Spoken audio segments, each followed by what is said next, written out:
Assalamualaikum warahmatullahi wabarakatuh. Salam sehat dari Apoteker Normal. Teman-teman, saya ingin melanjutkan cerita ketika saya di akhir pendidikan SMP itu masa transisi memasuki sekolah lanjutan atas atau SLTA. Nah, memang secara personal saya senang banget ketika saya akan menyelesaikan yang namanya pendidikan menengah pertama. Namun di sisi lain, saya juga berpikir arah kehidupan yang akan saya jalani ini kemana gitu. Endingnya seperti apa? Saya tidak pernah bayangkan gitu. Kenapa?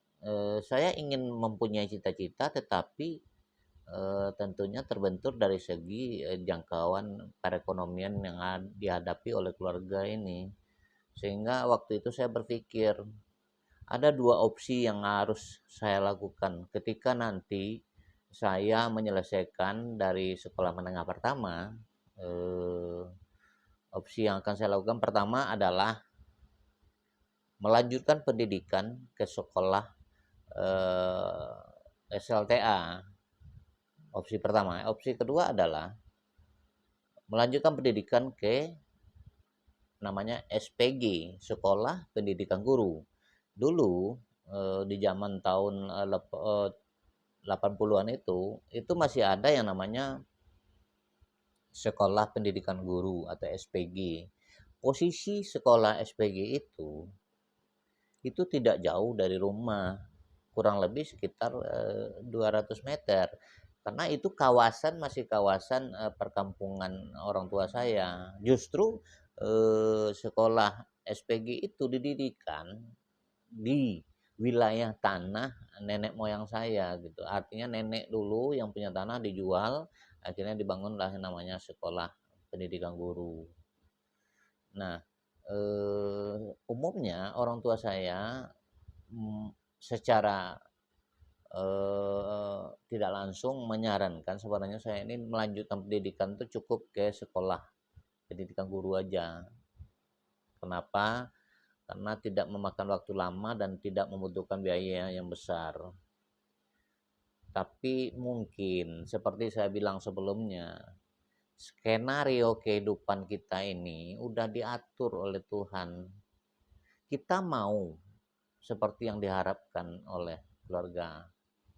Ternyata setelah saya melakukan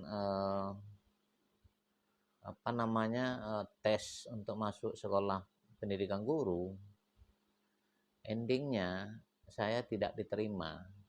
Padahal secara akademis itu nilai saya itu memenuhi syarat. Saya nggak tahu kenapa kok saya bisa tidak diterima di sekolah pendidikan guru. Nah, situasi membuat saya jadi panik. Dan saya ngomong sama emak saya, bagaimana ini? Karena SPG tidak terima saya masuk di sekolah pendidikan guru ini. Nah, satu-satunya jalan adalah saya harus melamar ke sekolah lanjutan atas atau SLTA. Nah, dari 3 sekolah favorit yang ada di Bukit Tinggi, SMA 1, SMA 2, SMA 3, ya kan. Kebetulan rayon daripada SMP 4 Bukit Tinggi itu adalah rayonnya ke SMA 1. SMA 1 Bukit Tinggi. Nah, saya mendaftarlah sesuai dengan rayon saya ke sekolah SMA 1 Bukit Tinggi. Nah, apa yang terjadi, teman-teman?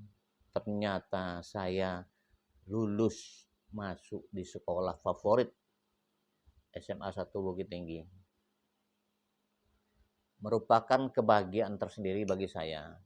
Saya bangga, saya senang. Tapi di satu sisi saya juga sedih dan takut.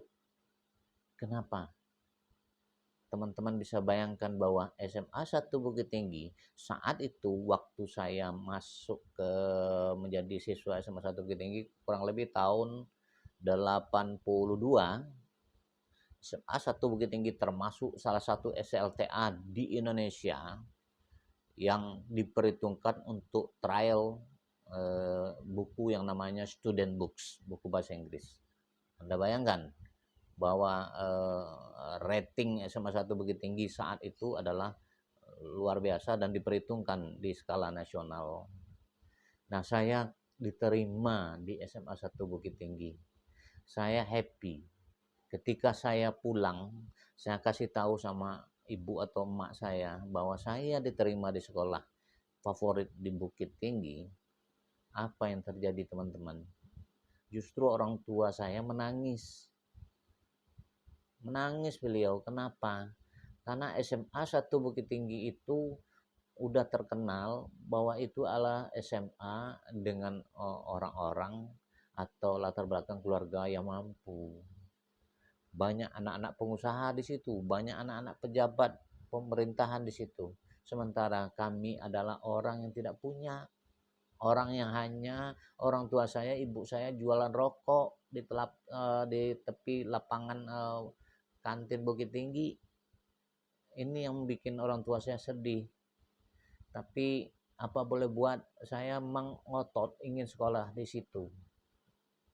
Akhirnya pendidikan ini saya lanjutkan. Saya senang, tapi saya nggak tahu nanti apakah setelah saya tamat SMA ini aktivitas apa yang harus saya lakukan. Apakah saya bisa melanjutkan ke pendidikan lebih tinggi?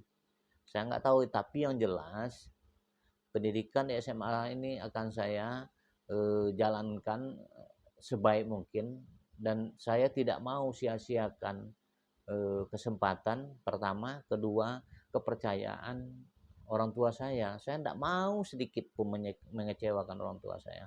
Saya sangat hormat dengan orang tua saya. Saya sangat santun dengan orang tua saya. Beliau adalah wanita yang luar biasa. Wanita yang memperjuangkan kehidupan anak-anaknya tanpa memperhatikan kepentingan diri dia sendiri. Padahal di usia yang sebenarnya menjanda, usia 30-an masih bisa mempunyai kesempatan untuk berumah tangga lagi. Tapi ibu saya tidak melakukan itu. Ibu saya mau memperjuangkan kehidupan anak-anaknya sampai batas keringatnya yang terakhir. Seperti apa kejadiannya, itu yang maunya ibu saya, dan itu saya luar biasa. Saya salut, saya hormat banget sama orang tua saya sayang banget sama orang tua saya, dan saya tidak mau mengecewakan orang tua saya. Alhamdulillah, saya mulailah menempuh pendidikan di SMA 1 Bukit Tinggi. Berbeda halnya dengan abang saya atau kakak saya. Walaupun kami memang di SMP itu satu SMP, berbeda kelasnya aja, tapi mungkin dia bernasib kurang beruntung dibanding saya. Dia tamat dari SMP dengan nilai yang tidak terlalu bagus. Mungkin bahasa yang pasnya ya tamat, tapi ya syarat tamat aja gitu. Nah, akhirnya orang tua saya memberikan kesempatan yang sama, karena dia tidak bisa tes kemana-mana dengan sekolah dengan status negeri. Akhirnya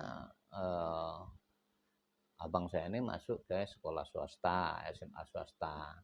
Ada dulu yang tersedia SMA swasta di Bukit Tinggi hanya ada 2, saya tidak perlu sebutkan namanya. Nah, akhirnya abang saya ini sekolah di SMA swasta. Konsep daripada pendidikan swasta zaman tahun 80-an dengan konsep pendidikan swasta zaman milenial sekarang sangatlah berbeda. Kenapa saya katakan demikian? Anda mungkin tahu ya, ketika tahun 80-an itu, ketika seseorang tidak bisa masuk sebagai siswa di sekolah negeri, jatuhnya ke sekolah swasta adalah dikategorikan adalah siswa buangan. Artinya, maaf, dianggap siswa ini siswa yang kemampuannya di bawah rata-rata, ya kan? Dan ini nancap di pikiran kita itu. Ketika misalnya endingnya pas tamat SMA mau melanjutkan kemana, pasti ditanya alumni mana, SMA swasta ini, SMA swasta ini. Beda kalau negeri. Anda tamat mana SMA 1 begini, wah itu luar biasa, ya kan. Nah, pada konsep pendidikan di zaman milenial, justru orang yang sekolah di swasta kualitasnya lebih bagus dibanding negeri. Kenapa? Karena swasta itu udah berbenah diri. Dia udah memperbaiki kurikulum. Dia udah memperbaiki sumber daya manusia sebagai staf pengajar. Sehingga konsepnya udah berbeda banget. Endingnya bahkan kualitas yang dihasilkan itu bisa melebihi kualitas sekolah setara di negeri. Kenapa? Karena memang gurunya tuh udah disiapkan banget gitu, sehingga orientasinya adalah sekolah swasta zaman milenial itu luar biasa dari segi kos atau biaya.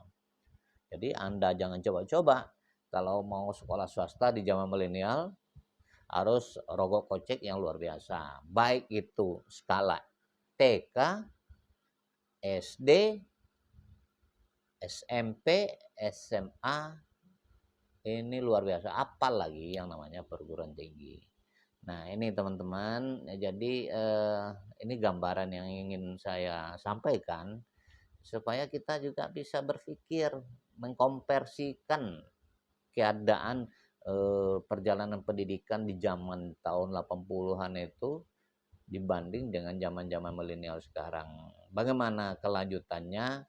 Silakan Anda subscribe dan share, likes, sehingga saya akan selalu memberikan cerita-cerita yang sifatnya bisa membuat pemikiran Anda lebih terbuka mengenai kelanjutan pendidikan anak-anak kita ke depan seperti apa. Bagaimana cara membentuk kepribadiannya. Oke, terima kasih. Salam sahabatku apoteker Indonesia.